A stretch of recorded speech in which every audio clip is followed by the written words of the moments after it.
Pagi hari ini kita menutup bulan Agustus dengan tema disiplin rohani. Tentunya Bapak Ibu semua sudah dengar ya, kenapa apa saja disiplin rohani. Mulai dari Pak Jerry, disiplin mengaku dosa. Ada disiplin-disiplin yang enggak familiar ya, seperti minggu lalu kita dengar disiplin untuk berdiam. Tadi pagi penyerahan diri, ada disiplin lagi puasa. Nah sebenarnya kita belajar disiplin rohani ini untuk apa sih? Bukan untuk kita dapatkan berkat, tetapi sebetulnya adalah supaya kita ada di tempat di mana Tuhan memberikan kasih karunia-Nya. Amin. Nah, kita sudah belajar banyak hal. Itu tidak akan jadi apa-apa kalau kita tidak menjadi pelaku. Jadi biarlah apa yang sudah kita pelajari, ada 5 minggu ya. Bulan ini kita belajar 5 minggu. Kita mulai belajar. Mungkin disiplin yang belum pernah, disiplin berdiam diri, penyerahan diri, ngaku dosa, atau mungkin puasa. Kita akan kerjakan supaya ketika tahun-tahun yang akan datang, kita sudah menjadi orang-orang yang kuat di dalam Tuhan. Ketika kita melakukan disiplin rohani, sebenarnya kita sedang menabur di dalam roh. Dan kita akan menuai hidup yang kekal. Amin. Pagi ini saya ambil satu tema, kan Pak Jerry memberi kita 11 tema. Dan saya pilih disiplin meditasi. Disiplin meditasi. Nah, kita masuk dalam Mazmur 42 ayat 1 dan 2. Seperti rusa yang merindukan sungai yang berair, demikianlah jiwaku merindukan Engkau ya Allah. Jiwaku haus kepada Allah yang hidup. Bilakah aku boleh datang melihat Allah? Kalau kita pengen berhasil dalam melaksanakan disiplin rohani, baik itu meditasi, merenungkan firman, belajar Alkitab, semuanya itu harus ada kerinduan. Dikatakan di sini bahwa seperti rusa yang merindukan air. Selama kita tidak punya kerinduan, maka disiplin rohani itu akan menjadi sesuatu beban. Jadi kunci kalau kita ingin berhasil, bagaimana ya saya bisa belajar Alkitab? Kami di Komsel, minggu lalu kita mempraktekkan apa yang diajar oleh Ibu Gembala.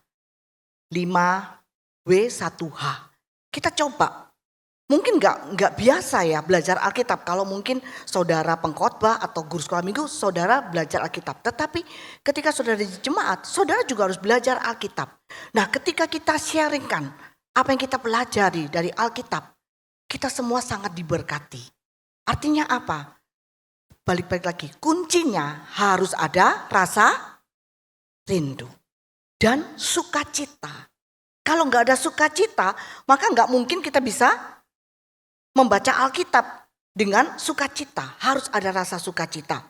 Tanpa kerinduan dan sukacita, disiplin rohani hanya sebuah aktivitas agamawi yang tidak bisa membawa kita kepada tujuan Tuhan. Yaitu kita terima kasih karunia-Nya, kita mengalami pekerjaannya, ada perubahan di dalam diri kita. Jadi kuncinya saudara apa? Mari sama-sama katakan, harus punya kerinduan dan ada sukacita. Minta sama Tuhan, Tuhan beri saya sukacita. Ada satu bagian dari doa dari Daud. Berikan aku sukacita karena keselamatanmu. Mungkin kita sudah kehilangan sukacita hari-hari ini terhadap hal-hal yang ilahi.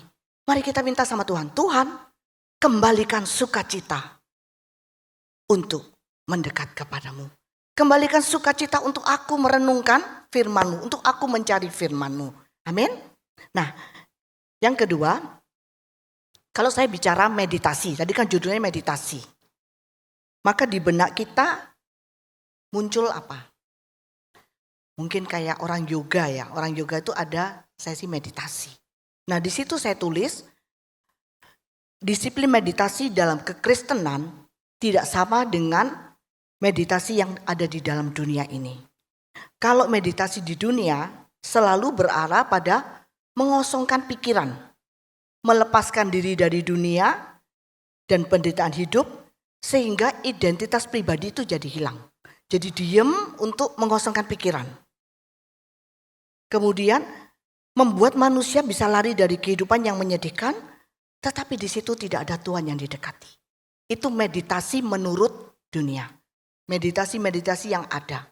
Tetapi meditasi dalam kekristenan bukan mengosongkan pikiran. Karena kalau mengosongkan pikiran, maka yang datang adalah bisa hal-hal yang jahat. Banyak orang yang bunuh diri karena apa? Karena mengosongkan pikiran. Saya punya nasabah, sebelum dia meninggal bunuh diri, istrinya tuh suka cerita, engkau ini suka diem gitu. Terus ngapain? Ya katanya dia sedang mengosongkan pikiran. Ternyata gak lama dari peristiwa dia mengosongkan pikiran, dia sudah bunuh diri. Menyemplung di sungai, mati bunuh diri. Jadi ketika kita mengosongkan pikiran, itu keliru. Karena ketika kita mengosongkan pikiran, yang masuk bisa pikiran-pikiran yang jahat. Saudara bisa tahu dalam Matius 12 ayat 43 sampai 45. Di situ diceritakan bahwa ada seseorang yang dilepaskan dari roh jahat. Kemudian dia membiarkan hatinya itu kosong. Maka datanglah roh jahat itu dan gak lagi satu, tapi bawa 7. Dan dikatakan bahwa keadaan orang ini lebih buruk dari keadaan semula. Jadi meditasi yang di dunia mengosongkan pikiran, tetapi kita tidak. Mengosongkan pikiran untuk menerima kekayaan Tuhan. Saya tulis di situ meditasi Kristen adalah isi pikiran kita dengan firman Tuhan yang akan menuntun kita untuk bisa membawa kita menyerahkan diri kita kepada Tuhan. Jadi meditasi Kristen berbicara saudara memasukkan firman Tuhan. Ketika saudara memasukkan firman Tuhan, maka firman ini akan menimbulkan iman. Dan firman ini akan membawa kita mendekat kepada Tuhan. Tidak cukup saudara hanya mendengar firman di hari Minggu. Tetapi saudara juga harus mencari firman setiap hari. Karena dikatakan bahwa firman itu adalah makanan untuk rohani kita. Bisakah kita tidak makan 1 bulan? Tidak mungkin. 1 hari aja begitu dibilang ini puasa, langsung terasa lapar. Kalau nggak dibilang puasa, kayak nggak lapar. Tapi begitu tahu ini puasa, tiba-tiba kayak lapar. Benar nggak? Betul, itu memang juga saya pun juga alami. Kadang kita lihat ini jamnya kok nggak cepet-cepet gitu ya. Nah, artinya apa? Kalau kita mau mengisi dengan firman, itu seperti mengisi makanan. Kalau makanan kan buat tubuh kita sehat. Firman itu buat roh kita sehat. Ketika roh kita sehat, jiwa kita sehat, tubuh kita juga ikut sehat. Amin. Amin. Nah, kemudian meditasi Kristen memberikan kemampuan buat kita untuk bisa mendengar dan mentaati Tuhan. Dalam meditasi Kristen kita bisa dengar dia dan kita bisa mentaatinya. Menciptakan suatu ruang emosional dan spiritual bagi Kristus di dalam hati kita. Saat kita meditasi, mengisi dengan firman Tuhan, ada ruang yang bisa diisi oleh Tuhan. Nah, di dalam meditasi juga mungkin bisa seperti minggu lalu yang Bu Febe ajarkan, kita mengambil waktu untuk berdiam diri. Bukan untuk kosong, tapi berdiam diri untuk membiarkan Tuhan bicara kepada kita. Nah, dalam Alkitab Bahasa Indonesia, lembaga LAI itu menerjemahkan meditasi itu sama dengan merenungkan. Kita baca dalam Mazmur 119 ayat 97, betapa ku cintai Tauratmu, aku merenungkannya sepanjang hari. Jadi meditasi di sini pakai terjemahan artinya merenungkan. Jadi ketika kita meditasi berarti kita sedang merenungkan. Yang kita renungkan bukan masalah kita. Tetapi yang kita renungkan adalah firman Tuhan. Yosua 1 ayat 8. Janganlah engkau lupa memperkatakan kitab Taurat ini, tetapi renungkanlah itu siang dan malam, supaya engkau bertindak hati-hati sesuai dengan segala yang tertulis di dalamnya. Sebab dengan demikian perjalananmu akan berhasil dan engkau akan beruntung. Amin. Perjalananmu akan berhasil dan engkau akan beruntung. Itu adalah janji Tuhan. Ketika kita sebagai anak-anaknya mau mendisiplin diri kita secara rohani, yaitu meditasi atau merenungkan firman itu, maka Tuhan katakan itu akan membuat perjalanan hidup kita berhasil. Perjalanan rumah tangga yang kita bangun itu berhasil.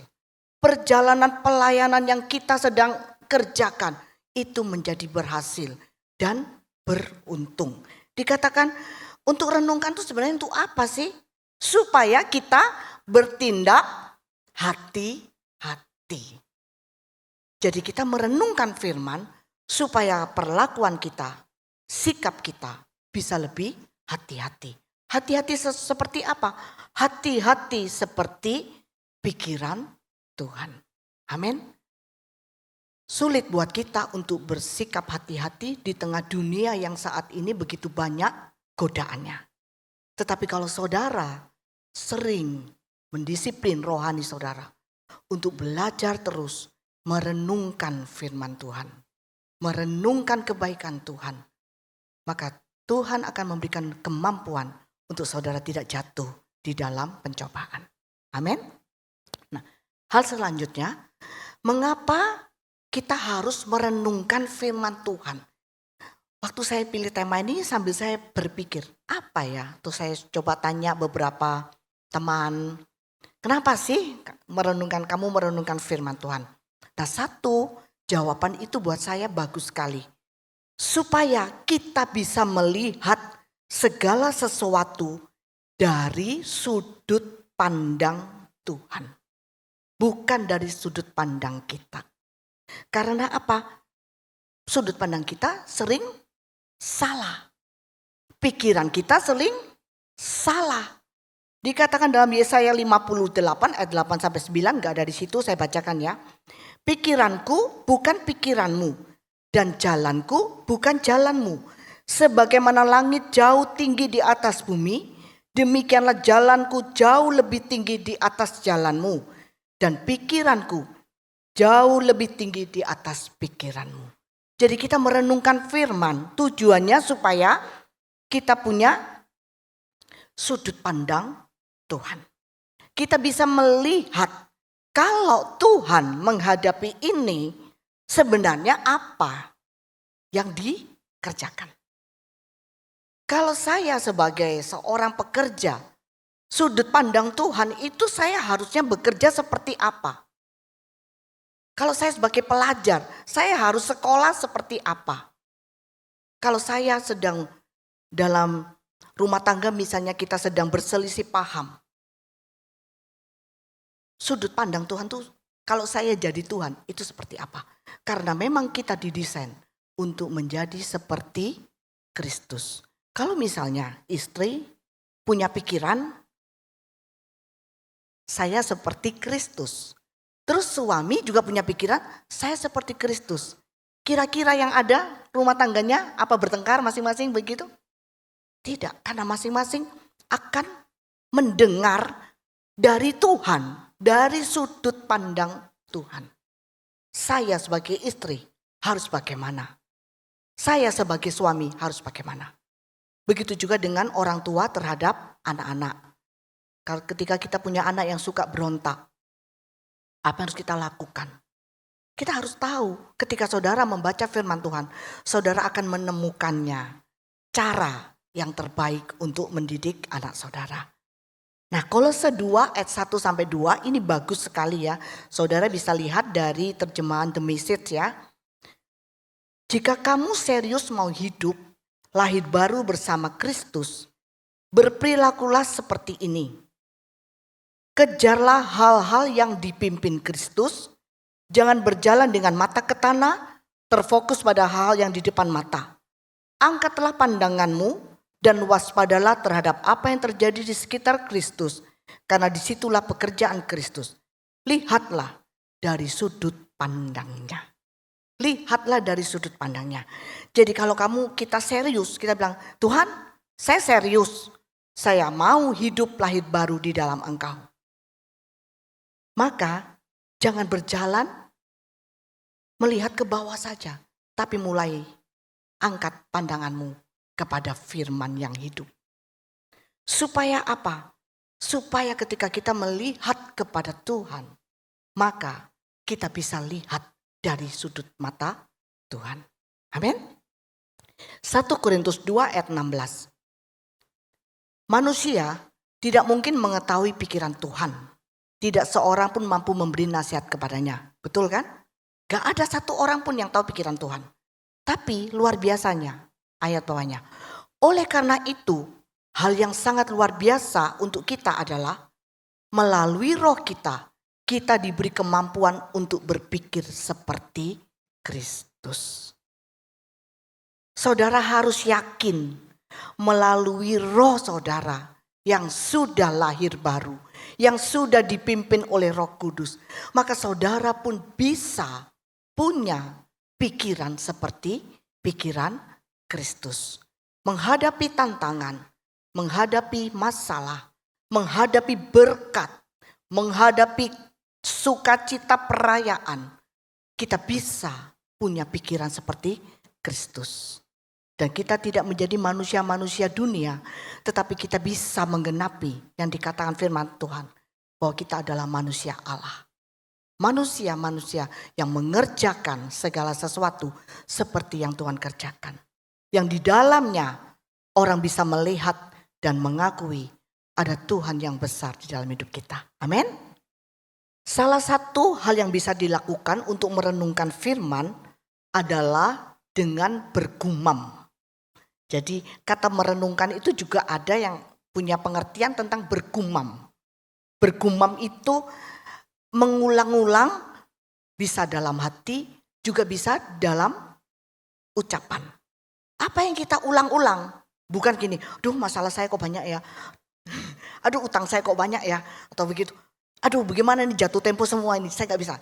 Jangan, yang diulang-ulang jangan itu. Tetapi yang diulang-ulang adalah rema firman Tuhan. Kan saudara sudah diajar untuk belajar Alkitab. Mungkin kita gak bisa baca banyak. Tapi kalau kita mau disiplin ya, bacalah mungkin satu ayat gak masalah. Mau satu pasal boleh, mau ikut kelompok baca Alkitab terserah. Tetapi yang paling utama adalah temukan satu yang saudara bisa gumamkan. Yang saudara bisa renungkan. Dan ini sangat dahsyat ya. Sangat dahsyat. Kalau saudara belum pernah melakukan, saya himbau, mulailah lakukan. Karena ini akan menjadi satu pedang yang sangat ampuh ketika kita menghadapi situasi-situasi yang sulit. Tetapi itu bisa keluar kalau kita sudah simpan di dalam hati. Maka Roh Kudus yang akan mengambil dari hati kita. Satu saat misalnya saudara menghadapi kesulitan yang sangat besar. Saudara tahu bahwa saudara harus berhadapan dengan orang yang tidak mungkin saudara lawan. Dan dia adalah pemegang keputusan. Saya ingat sekali satu saat saya harus berhadapan dengan orang yang bagi saya sangat menakutkan. Karena ini menentukan langkah saya selanjutnya. Nah, pada saat itu saya bersama-sama dengan satu kelompok orang-orang yang akan nyelundup masuk ke sebuah negara. Dan saya tidak tahu kalau teman saya ini bawa orang yang mau menyelundup. Jadi saya baru tahu ketika saya sudah ada di kedutaan Amerika itu untuk wawancara apakah visa saya jadi atau visa saya tidak jadi. Nah, orang-orang sebelum saya dari tim kantor saya itu sudah ada yang ditolak itu banyak sekali. Padahal orang-orang ini adalah orang-orang pebisnis dan mereka juga sudah sering ke luar negeri. Tetapi memang itu haknya mereka kan untuk menentukan kamu boleh berangkat atau kamu tidak dapat visa. Nah, ketika saya di counter itu yang terakhir saya baru kaget ternyata teman saya ini bawa ibu adiknya mau diselundupkan masuk ke negara Amerika. Aduh, saya bilang Tuhan, kalau memang kehendak Tuhan saya bisa sampai di sana, maka Tuhan yang buka jalan. Jadi melewati proses saya nggak usah cerita. Intinya pada saat itu dengan pertolongan Tuhan step by step, saya cuma ingat menggumam di dalam hati saya. Firman-firman yang Tuhan sudah tunjukkan buat saya. Sampai akhirnya barisan itu pertama orang yang mau menipu baru saya. Ternyata dia salah foto. Jadi dia harus keluar, dia foto. Saya bilang, Tuhan terima kasih. Sudah diminggirkan yang bohong ini kan, tinggal saya. Tapi ketika sudah saya, semua orang yang berhadapan dengan kedutaan, saya dalam bahasa Inggris juga saya nggak pinter ya saudara, itu langsung dapat hasil. Sedangkan saya tidak, duduk. Loh, saya bilang, loh Tuhan ini tadi sudah diluputkan kan, saya sudah diluputkan. Kenapa saya disuruh duduk? Ketika duduk sampai seluruh ruangan itu kosong. Tinggallah saya berempat. 2 memang teman saya, 2 adalah penyelundup. Saya cuma bilang sama Tuhan. Saat itulah firman yang Tuhan sudah kasih dalam hati kita. Saya bilang, Tuhan saya enggak punya kemampuan untuk berbicara dengan orang ini. Tetapi Tuhan saya percaya ketulusan dan kejujuran itu mengawal hidup saya. Saya ingat firman Tuhan, jadi sementara saya diam gitu, saya meditasi. Meditasi itu apa? Roh Kudus ingatkan saya. Terus Tuhan munculkan ayat. Hati raja-raja itu seperti air yang dialirkan seperti Tuhan mau. Nah kurang lebih seperti itu ya ayatnya ya. Karena ini sebenarnya gak rencana disaksikan, jadi saya gak cari ayatnya. Hati raja itu ditentukan, alirnya itu sesuai dengan kehendak Tuhan. Intinya seperti itu. Jadi saya bilang gini, karena orang-orang itu semua, orang-orang Amerika itu semua pada duduk makan.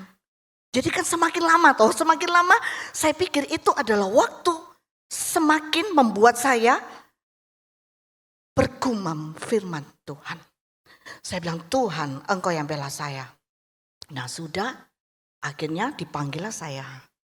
Dan di situ saya dihadapkan ditanya, siapa 3 orang itu? Bayangkan saudara, masa saya bilang itu penyelundup. Itu nanti kan namanya saya menghancurkan orang itu. Karena ketika saya tanya sama AI-nya, udah gitu AI-nya itu pakai anting-anting hilang. Baru saya begini, Mei cari anting-anting. Ini kan lagi CCTV pada lihat kita. Jadi itu dia cari-cari di bawah. Saya bilang, oh Tuhan kenapa saya ada di sini? Nah kenapa saya ada di sini? Cuman waktu itu saya bilang, Tuhan ini saya harus jawab apa? Supaya jawaban saya adalah jawaban yang berhikmat. Dan jujur saya bukan orang yang berani untuk jawab segala sesuatu itu langsung. Mesti tell me, telat mikir ya. Tapi waktu itu saya tahu Roh Kudus yang pimpin. Saya cuma bilang begini. Yang satu adalah teman saya karena saya pernah trip dengan dia. Kemudian dia cocokkan kan. Cocokkan, memang saya pernah trip dengan satu. Yang 2 itu saya tidak tahu karena kita beda kantor. Artinya apa? Jawaban saya juga tidak menjatuhkan. Nah selesailah dia kasih saya stempel visa keluar. Nah ternyata kenapa dia kasih jarak segitu lamanya? Dia sedang email ke kantor saya. Sedang ngecek apakah 4 orang ini betul-betul adalah orang yang bekerja di kantor. Dan ketahuanlah 2 orang itu. Jadi akhirnya 3 orang itu tidak dapat. Nah dari situ saudara, saya pengen bagi kepada saudara. Kenapa kita itu perlu firman Tuhan? Karena firman itu akan menolong saudara dalam situasi-situasi apapun. Mau situasi penuh berkat Tuhan atau situasi yang menakutkan. Karena mungkin hari-hari ini setiap kita punya peperangan yang berbeda. Tetapi ketika saudara punya firman, saudara bisa meditasikan firman, maka firman itu akan punya kuasa yang sangat besar. Jangan cuma sebagai satu lagu, firman-Mu penolong hidupku, tapi kita gak pernah rasakan bahwa firman itu menjadi penolong hidup kita. Itu hanya sebuah kata-kata yang muncul di mulut saja, gak ada artinya. Tapi kalau saudara punya pengalaman pribadi, bagaimana firman itu tepat, firman itu menolong kita. Amin. Renungan yang berulang-ulang itu menimbulkan wahyu yang akan menuntun kita kepada tindakan dan hasilnya adalah kemerdekaan atau kemenangan. Saya beri contoh di situ adalah wanita yang 12 tahun pendarahan. Tentu kita semua tahu cerita ini ya. Dikatakan bahwa karena itu ia terus-menerus berkata dalam hatinya, asal ku jamah jubahnya, aku akan sembuh. Waktu dia lihat jubah Yesus, dia melihat Taurat Tuhan. Dan dia katakan, dia bergumam terus dalam hatinya, asal ku jamah jubah Yesus, aku akan sembuh. Dan apa yang terjadi? Betul-betul sembuh. Itu bukan cuma cerita, tetapi saudara dan saya harus mengalaminya. Amin. Nah, selanjutnya apa yang akan kita peroleh saat kita melakukan perenungan atau meditasi? Saat meditasi, kita bisa izinkan roh kita itu mendengar suara Tuhan. Untuk bisa mendengar suara Tuhan, yang dibutuhkan adalah kerendahan hati. Kita izinkan Tuhan koreksi hidup kita. Kita izinkan Tuhan tunjukkan jalan-jalannya saat kita harus ambil sebuah keputusan.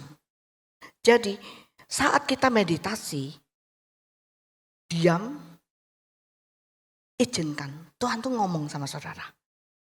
Seringkali orang berkata, saya gak pernah dengar Tuhan ngomong.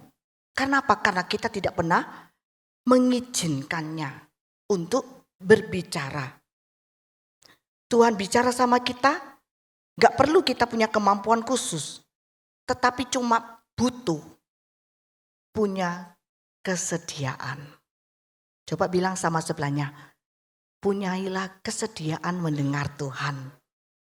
Waktu saudara belajar Tuhan, saya sedia dengarkan tuntunanmu. Saya bersedia Tuhan mendengarkan arahanmu. Maka saudara akan melihat hidup saudara dituntun oleh Tuhan. Mazmur 119 ayat 105. Kita baca sama-sama ya. 2, 3. Terang yang bersinar dari kebenaran senantiasa menuntun aku dalam menentukan pilihan dan mengambil keputusan. Pewahyuan firman-Mu membuat jalanku menjadi jelas. Bagus sekali ayat ini. Ini kan kalau ayat yang terjemahan baru, firman-Mu pelita bagi kakiku. Tapi TPT menulisnya apa? Terang yang bersinar dari firman Tuhan senantiasa akan menuntun kita dalam menentukan pilihan dan mengambil keputusan. Pewahyuan firman Tuhan membuat jalan saya jadi jelas. Yang lagi pacaran mungkin lagi tanya, Tuhan inikah jodoh saya? Biarlah terang firman itu menuntun saudara. Untuk yakin inilah pasangan yang diberikan Tuhan. Amin. Amin. Yang belum menikah, yang sudah menikah jangan amin. Kalau saudara sudah menikah, jadi saudara tinggal berdoa terus supaya rumah tangga saudara berjalan menurut wahyu Tuhan, menurut tuntunan Tuhan. Amin. Yang sudah menikah. Amin ya, yang sudah menikah semua bilang kata amin. Betul ya. Mazmur 37 ayat 5 sampai 6. Ini juga bagus ayatnya. Coba saudara lihat ya. Mazmur 37 ayat 5 sampai 6. Kita baca sama-sama ya. 2, 3. Berikanlah hak kepada Tuhan untuk mengarahkan hidupmu. Dan saat kamu percaya kepadanya di sepanjang perjalanan, kamu akan menemukan bahwa dia menyelesaikannya dengan sempurna. Dia akan muncul sebagai kebenaranmu seperti fajar hari yang baru. Dia akan menyatakan keadilanmu sekuat dan seterang matahari di siang hari. Berikan hak sama Tuhan untuk mengarahkan hidup kita. Berikan hak kepada Tuhan untuk mengarahkan studimu. Mau kuliah di mana, mau SMA di mana, mau kerja di perusahaan apa, mau ambil pelayanan apa. Dan saat kamu percaya kepada Dia, di sepanjang perjalananmu, kamu akan lihat Tuhan itu loh. Yang sudah nuntun, bantu kita menyelesaikannya dengan sempurna. Mungkin menuju sempurna itu ada banyak lembah air mata, ada banyak keraguan, ada banyak seperti kita dihancurkan. Tetapi kalau kita sudah memulainya dengan awal memberikan hak sama Tuhan, pimpin saya Tuhan, maka Dia yang mengambil alih. Dia yang mengambil alih apa yang sudah kita putuskan. Karena putusan kita sudah menjadi putusan Tuhan. Walaupun tampak tidak sempurna, tetapi dengan arahan Tuhan, Tuhan kasih jaminan, maka itu akan sempurna. Kita mau masuki September, Oktober, November, Desember, tinggal 4 bulan lagi. Mungkin kita merasa gini, aduh kok kayaknya ini sulit, semua kok terasa sulit. Percaya, kalau saudara sudah memberikan hak kepada Tuhan untuk menuntun saudara, saudara sudah percaya beriman kepada Dia, serahkan lagi kepada Tuhan. Biar Dia selesaikan dengan sempurna. Karena arahan Tuhan tidak pernah salah. Saya dengar kesaksian. Ada seorang muda mau buka usaha di Jakarta, di daerah elit. Tuhan kasih arahan jual makanan yang murah. Nah ketika itu dia kan sudah berdoa sama Tuhan. Tuhan kasih tunjuk jual yang murah. Ketika dia melemparkan itu kepada teman-temannya, sahabatnya. Semua bilang gini, pasti kamu gak laku. Karena itu daerah elit. Di situ jualannya makanan elit. Kamu jual makanan murah, gak mungkin laku. Tetapi dia tetap berdoa. Dia bilang, Tuhan betulkah usaha saya ini harus yang murah? Dia bilang jalan. Dia jalankan, apa yang terjadi? Tuhan buat dia berhasil. Karena orang-orang datang 1 kali di tempat yang mahal, 6 kali atau 7 kali di tempat yang murah. Dan dia bilang ini luar biasa.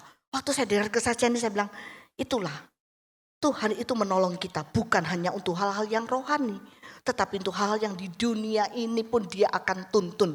Asalkan saudara mau mendengar arahannya. Amin. Selanjutnya dalam meditasi akan muncul wawasan praktis yang berguna untuk kehidupan sehari-hari. Itu tadi ya, kesaksian itu tadi. Banyak orang Kristen tuh gagal dengar Tuhan dan suka bergantung kepada suara Tuhan atau pesan Tuhan lewat orang lain. Sampai ada nabi-nabi ya. Jadi mau ngerjakan apa? Tanya dulu sama nabi Tuhan ini. Bagaimana? Kira-kira apa? Tanya terus seperti itu. Sebetulnya enggak perlu ya. Karena apa? Karena sebenarnya setiap domba pasti bisa dengar suara Tuhan. Kalau saudara belum bisa dengar suara Tuhan, jangan-jangan saudara adalah domba yang sesat, bukan saya yang ngomong ya. Iya, jangan-jangan saudara belum domba. Jadi ya jadi mari kita bilang sama Tuhan, Tuhan saya adalah dombamu, saya mau dengar suaramu. Kadang-kadang Tuhan mulai dengan hal yang sepele ya. Kan gitu saya bilang tadi, perlu kita memberikan hak sama Tuhan. Tuhan ngomong, nanti saudara akan merasakan tuntunan Tuhan. Gak audible, kalau audible mungkin kita langsung kaget ya. Mungkin hanya satu bunyi sedikit lah di dalam hati. Tapi kita tahu itu Tuhan sedang bicara. Dan saya percaya ketika saudara bisa mendengarkan suara Tuhan, saudara akan merasakan sukacita dari Tuhan. Itu gak sama dengan sukacita yang ada di dunia ini. Waktu kita bisa dengar Dia, kadang-kadang Dia tegur kita ya. Tegur dengan keras sekali. Sampai dikatakan di sini ada satu waktu kita bisa jadi kayak Sakeus, jadi kayak pemungut cukai yang ditegur oleh Tuhan. Berikan hatimu untuk dituntun Tuhan. Kemudian dalam meditasi kita juga bisa mengingat perbuatan Tuhan, mengingat karya-karya Tuhan. Saudara bisa lihat dari Mazmur 77 ya. Mazmur 77 ini ditulis oleh Asaf. Jadi kalau saudara baca dari ayat 1, di situ dikatakan bahwa Asaf ini dalam kesusahan. Asaf sedang dalam kesusahan karena dia melihat bahwa kegemilangannya sudah hilang.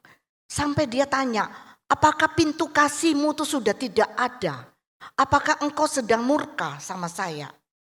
Dikatakan ayat 7, aku sebut-sebut pada waktu malam dalam hatiku. Aku merenung dan rohku mencari-cari. Jadi ketika dia mulai ingat-ingat semua kegemilangan masa lalu, pada malam dia merenung. Pada malam rohnya mencari. Dan apa yang dia temukan? Ayat 11. Aku hendak mengingat perbuatan-perbuatan Tuhan.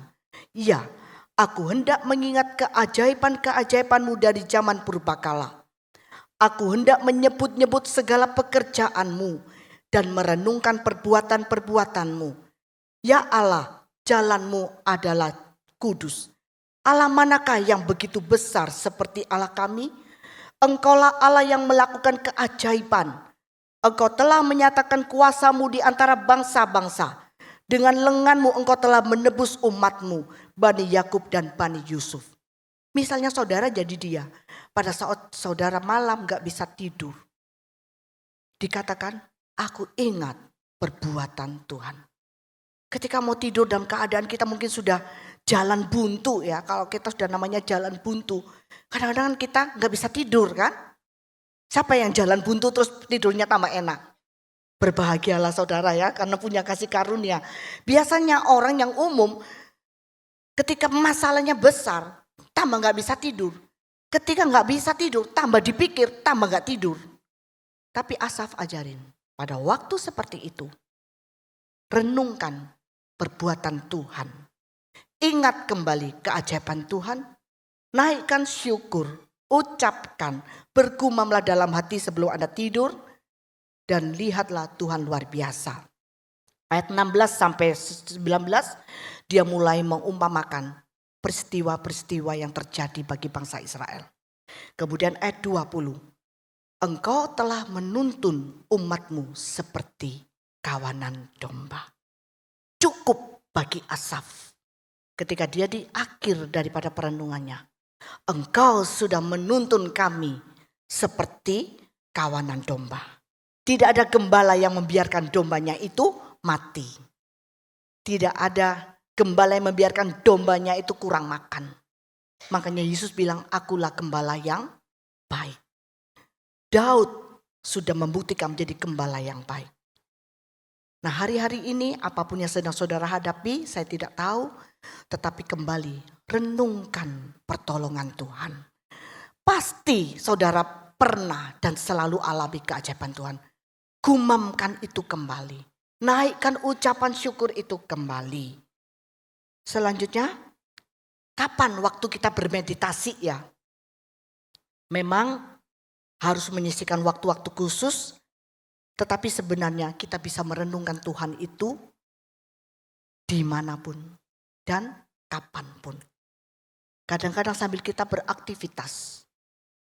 Daripada kita merenungkan masalah kita. Lebih baik kita merenungkan firman Tuhan. Aktivitas yang mungkin gak terlalu sibuk kerja ya. Jadi contohnya aktivitas kalau ibu-ibu ya masak ya. Masak kan gak terlalu pakai, saudara kalau masak pakai mikir gitu. Enggak kan. Orang masak ya masak nasi goreng ya. Sudahlah bumbunya itu toh. Itu kan aktivitas. Sementara kita melakukan aktivitas seperti itu. Sambil kita bisa merenungkan firman Tuhan. Dikatakan bahwa 1 Tesalonika 5:17 berdoalah tiada henti. Artinya apa? Dimanapun kapanpun saudara bisa merenungkan firman Tuhan. Merenungkan karya Tuhan, pekerjaan Tuhan. Terus yang paling utama saudara bisa masuk dalam kisah Alkitab. Merenungkan bukan hanya sebatas pengamat. Namun sebagai partisipan yang aktif. Cari aplikasinya buat hidup saudara. Dan tempatnya memang sebaiknya tempat yang tenang. Tapi sebetulnya mau dimanapun kita bisa merenungkan. Seperti minggu lalu Bu Feba bilang ya, sambil berkendaraan pun daripada kita melamun hal-hal yang tidak baik. Lebih baik kita menggumamkan firman Tuhan. Amin. Saudara mau jadi pelaku firman Tuhan? Disiplin rohani sudah 10 yang kita belajar ya. Tinggal kita kerjakan, mulailah sampai menutup tahun ini dan menjadi kebiasaan di tahun yang baru. Amin. Mari saya undang kita berdiri, saya panggil PAW, kita baca ayat terakhir. Yakobus 1 ayat 2. Mari kita berdiri bersama-sama. Saya pengen kita nyanyi Engkaulah Tuhan, Engkaulah Raja. Ku rindu setiap waktu hidupi kebenaran-Mu. Biarlah kerinduan kita setiap waktu hidupi kebenaran. Ketika kita hidupi kebenaran, keberhasilan, keberuntungan itu hanya bonus atau upah dari Tuhan. Yakobus 1 ayat 2 kita baca sama-sama. 2, 3. Sedangkan siapa yang mendalami dan merenungkan hukum Tuhan yang sempurna dan yang memberikan kebebasan, bukan hanya mendengar dan melupakannya dengan cepat, tetapi menjadi pelaku hukum Tuhan, dialah yang akan diberkati Allah dalam segala hal yang dia lakukan. Kita ulang lagi ya, jadi ayat hafalan. 1, 2, 3. Yakobus 1 ayat 2. Sedangkan siapa yang mendalami dan merenungkan hukum Tuhan yang sempurna dan yang memberikan kebebasan, bukan hanya mendengar dan melupakannya dengan cepat, tetapi menjadi pelaku hukum Tuhan. Dialah yang akan diberkati Allah dalam segala hal yang dia lakukan. Amin.